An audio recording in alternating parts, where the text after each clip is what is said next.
Good afternoon, everyone. Such a pleasure to attend this conference and meet everyone here. Allow me to introduce myself. My name is Elnathan Symphony from Binus Business School, Binus University. Together with my co-authors, Elby Elisabeth Palar, Kadek Miranda Audy Kusuma, and Bryna Meivitawanli, I'll be presenting our research titled Innovation Adoption versus Resistance, a study of digital content subscriptions in Indonesia. Next. Our presentation today is divided into four parts. First, the introduction. Second, the methodology. Third, the results and discussion. And finally, the conclusion, limitation, and future research. Next, let's start with the background of the study. The digital content subscriptions in Indonesia has grown rapidly. With more than 202 million of internet users, Indonesia has become one of the most promising markets for subscription services such as Netflix, Spotify, Disney Plus, YouTube Premium, and other subscription platforms. However, behind this enormous potential, the industry faces a serious challenge known as subscription fatigue.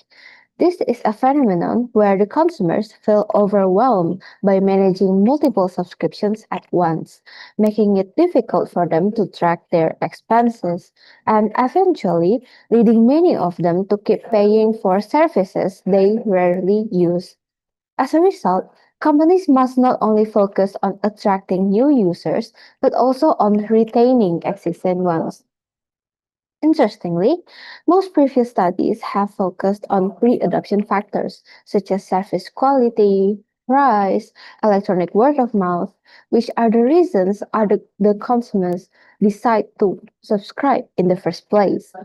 However, very few studies have examined the post-adoption behavior, meaning what actually drives the consumers to keep using a service and whether they will continue to make repeat purchases. This is precisely the research gap that our study addresses. Next, to address this gap, we drew on two main theories. The first is innovation diffusion theory, or IDT, which explains the factors that drive the adoption of an innovation. In our study, we focus on two factors, compatibility and trialability. The second is innovation resistance theory, or IRT, which explains the barriers that make the consumers reluctant to adopt an innovation. Here, we focus on tradition barrier and risk barrier. What's interesting is that our main recent study by Yang and Kwon was conducted in Japan. Japan and Indonesia have quite different cultural characteristics. Based on Hofstede's cultural dimension, Indonesia's uncertainty avoidance score is 48, while Japan's is 92. This means the Indonesian society is far more tolerant of uncertainty compared to Japan. This difference also motivated us to re-examine the same theoretical framework but within the Indonesian cultural context. Therefore, our study aims to answer two main research questions. First, how do innovation adoption factors, in this case the compatibility and trialability, and innovation resistant factors, namely tradition barrier and risk barrier, influence the actual usage of digital content subscriptions in Indonesia? And the second, how does actually how does actual usage influence continuous purchase intentions or consumers' intention to keep repurchasing the service?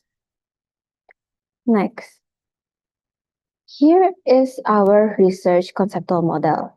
On the upper left, we have the innovation adoption factors, namely compatibility and trialability, which we hypothesized influence actual usage. Hypothesis 1 is hypothesized to be positive and hypothesis 2 negative.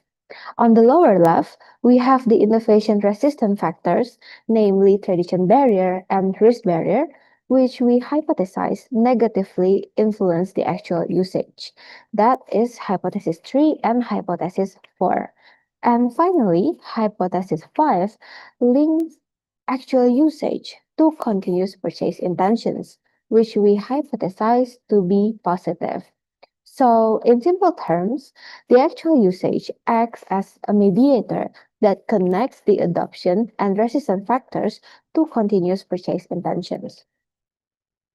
Now, let's move on to the methodology. Next. This study used a quantitative approach with a convenient sampling method through an online questionnaire distributed via Google Forms in January 2026. The target respondents were Indonesians who first have subscribed or currently subscribing to digital content services such as Netflix, Spotify Premium, YouTube Premium, Disney Plus, Video, or other subscription platforms. Second, they are already familiar with these products. And third, they are over 18 years old and permanently reside in Indonesia. Out of 368 responses collected after a data screening process, we retained 342 valid responses that met our criteria. This number already exceeds the minimum sample requirement for PLSM based on the inverse square root method, which is approximately 160 respondents. For data analysis, we use Smart PLS4 as it well suited for research with a predictive orientation and remains robust even with relatively small samples.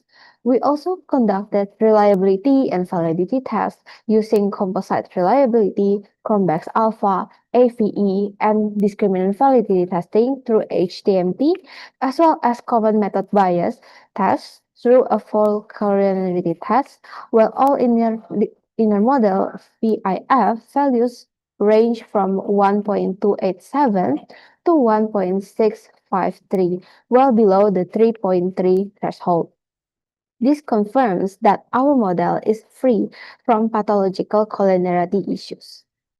Before moving to the main results, let me briefly show you the demographic profile of our respondents. Next. In terms of gender, the distribution was fairly balanced, 54.4% female and 45.6% of males. In terms of age, the majority of respondents were between 18 and 27 years old at 62.9%, means that our sample was dominated by Generation Z.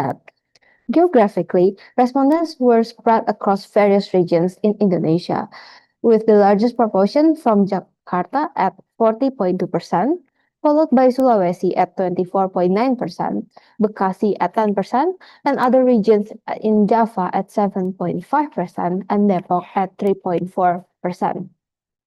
In terms of household income, most respondents fell in the 1 to 4 million rupiah range at 35.4%, followed by the 5 to 10 million rupiah group at 32.5%. Now we come to the most important part, the result of our structural model testing. Next. Out of 5 hypotheses we proposed, only 2 were supported.